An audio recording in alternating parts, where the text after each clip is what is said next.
Hello, this is Michelle at BellaHoot, and we're going to go over pigments. We have some pigments in their own category, and we also have some pigment sets. So depending on when you're watching this video, I'm not sure what all we'll have available on the site as our inventory can change, but I wanted to show you how to make them. This is, I'm using all clear to mix today. Yeah, you can use other dip powder colors, but I'm just using clear for today. This is 1 scoop, and by scoop I mean our swatch sticks of this bluish green right here into the clear. So that's 1 scoop, and we'll swatch this. I'm going to try and keep this video short, but I tend to ramble. So I'm going to do a scoop of this apple green. Let me show you how I do my scoops. I do basically 1 heaping scoop.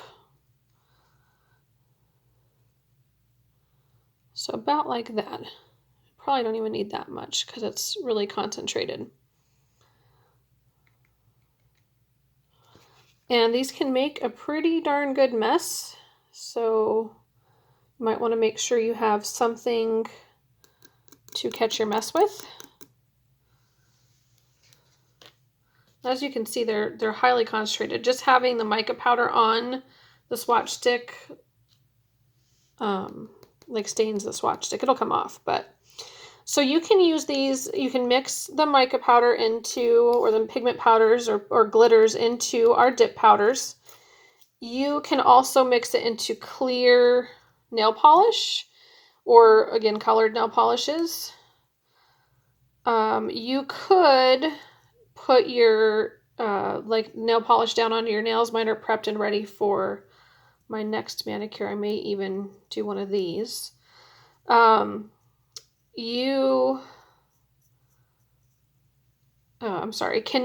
put like clear, or whatever nail polish down on this, and you can take a brush, a smaller brush, and use the pigment powder and just put it right on. But I like to see how much just 1 scoop. And the big thing you want to make sure is to twist this up, upside down and around. You want to make sure your lid's on tight or it'll get everywhere. But just make sure you get all that middle pigment, that middle clear powder dyed with the pigment. So there's our green. And so what I was going to do too is just show you that you can mix colors. I'm going to take some of our blue and some of our green. This particular clear, I took a little bit of extra out of it. So as you can see, this is nice and high. Let's see if I can show you without. And then this one I have a little bit lower so I can fit a little bit of extra pigment in, and I just put that in an extra container. And so I want to take, this is my green one, want to take a little bit of green. So I'm just going to take probably a little bit of a half heaping. And then a little bit of blue. So keep in mind when you're mixing colors, you can end up with a brown if you're not careful. If you don't know how colors will mix together, you can even just Google search and see like what mixing 2 colors together would be. This more of a bluish green would be if you mixed like a darker blue with a green. And so we're going to see what this looks like. Some blue and some green. And you never know. I mean, unless you've done it before. And then you can write down either on your stick or, keep a notebook of the colors that you mix. And that way you have kind of a recipe for later. And if you leave enough room, so let's see if you can see the difference. I don't know if it'll show you in this light. But this is more, so like this one to me is like an aqua color, where this one is like a turquoise. So hopefully you can kind of see that. So yeah, I was going to add a little bit more green, but I don't think it needs it. It is definitely a different color. And I don't know if you can see this. I'm trying to show. I don't think it'll let me.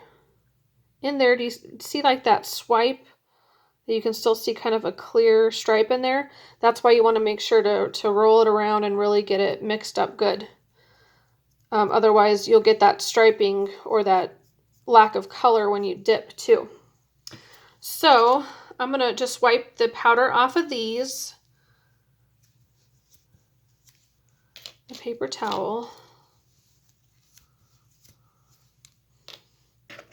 So that way we're not. Okay, so I have a base and top coat 2-in-1 here for my swatching. Maybe I can open it. Mine's probably all stuck together. These are adhesives, so if you wonder why this comes off, it's because this basically gets glued to your jar. So your jar wants to keep your brush, but that's why that happens. Okay, so here's our blue, our turquoise, and our green. So I'm just going to swatch these so you can see what they look like. So again, this is clear dip powder with our pigments. This pigments, by pigment we mean anything that you can color stuff with or add color to. So our glitters, our mica powders, that's all what I mean by pigments. So this one's a mica powder. Dip it right in. Tap off your excess. So there's one dip of our blue. And again, just be careful because you can make a pretty ginormous mess with all these powders. As you can see, I have powder all over my board.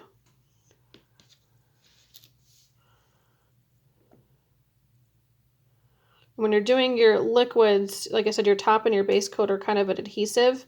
You want to make sure you're pulling your brush straight up out of the bottle so that way it's not getting on the side everywhere where it'll glue your top like mine did.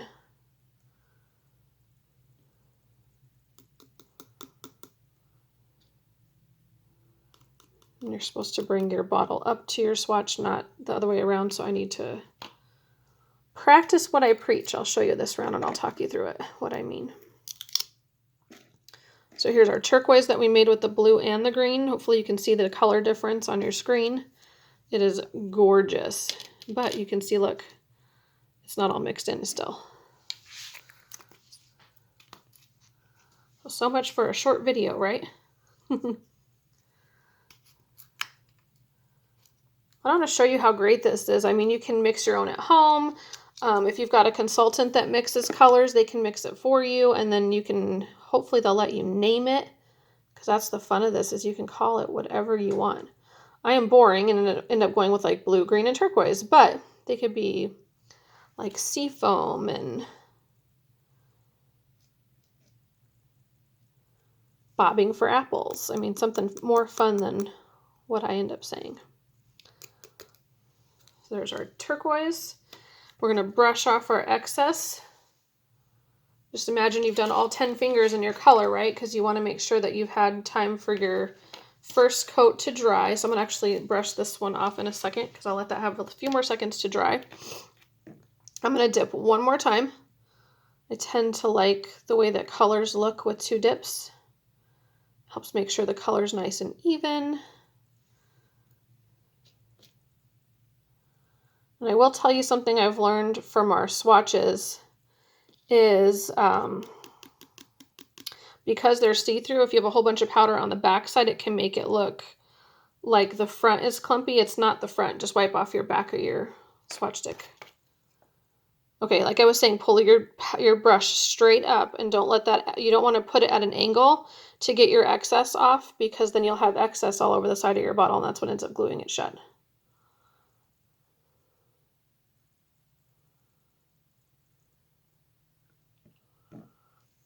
So there's our green, and this time I'm going to do it like I'm supposed to. At a 45-degree angle, you'd put your finger and you bring your container up to your finger, not the other way around.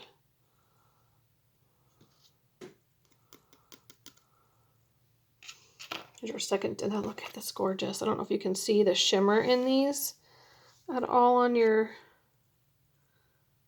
And just wait till we get top coat on there. It's going to be even better.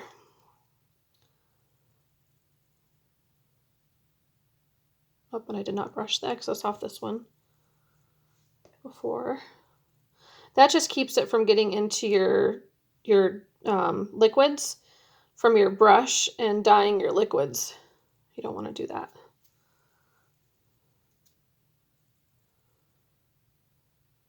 So there's my second dip, that turquoise color.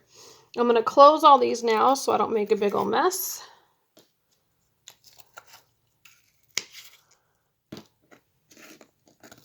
And you do want to keep these little pads in there because that helps ensure that your powder doesn't come out if you've got it shifting around anywhere, like in a cosmetic bag or something. Your powder can get everywhere. It's a very, very fine powder, so it can get everywhere.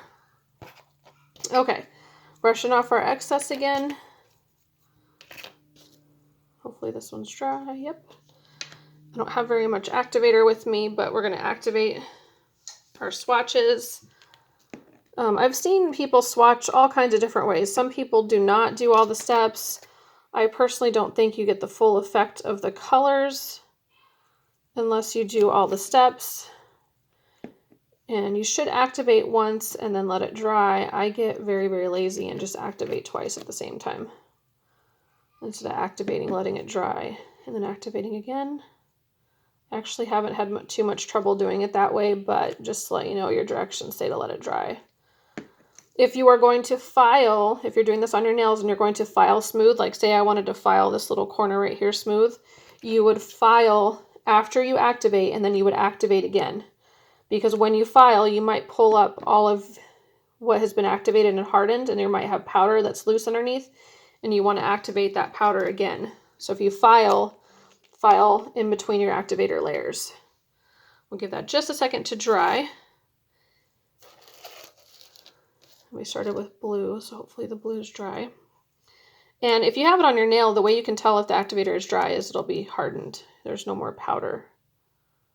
And again, I'm using a 2-in-1 base and top coat, so otherwise you would have your separate bottles here. And you can do 1 to 2 top coats. I only do 1 on my swatches. But on your nails, you can do 1 to 2 top coats. You see how shiny and gorgeous that is? I'll focus the camera in just a second and show you the shimmer of the pigments. And I just, see, that's how I end up gluing my bottle, is I just got the top coat all along the top. So you can clean your bottles with some acetone or alcohol before you actually steal them, so that way they don't get glued together. I'll clean mine after the video. So there is this is the apple green, but again, you can name it something more fun as long as you write your recipes down to where you know what you did. If you were to do white, just as an example, these would be lighter colors than the clear. The white will actually lighten it.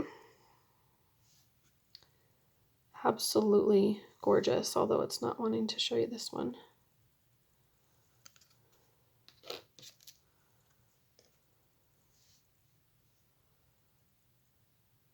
Just shiny and gorgeous. And I did rush a little bit, so you want to make sure your pigments are nice and mixed up. And you actually want to do that with any of your dip powders, but just before you use them, just kind of roll them around. You don't necessarily want a bunch of air bubbles in them. That's why we do suggest rolling them versus shaking them up like crazy. You don't want a bunch of air in there either, but you do want to roll them around and make sure that they are nice and mixed up. So that is our pigments. Again, it kind of depends on when you're watching this video. We have a pigment kit starter set first. We have 5 different ones, and one of these is in set 2 and one of these is in set 3. They are random colors though, just in case we can't keep getting the same pigment colors in for some reason, and it does not come with your liquid. So you need to make sure you have, whenever you're doing any dips, you need a base coat and top coat that are made for dip polishing, for dip powders. You need an activator, and then you need whatever colors of dip powders you're going to be using. So thanks so much for watching.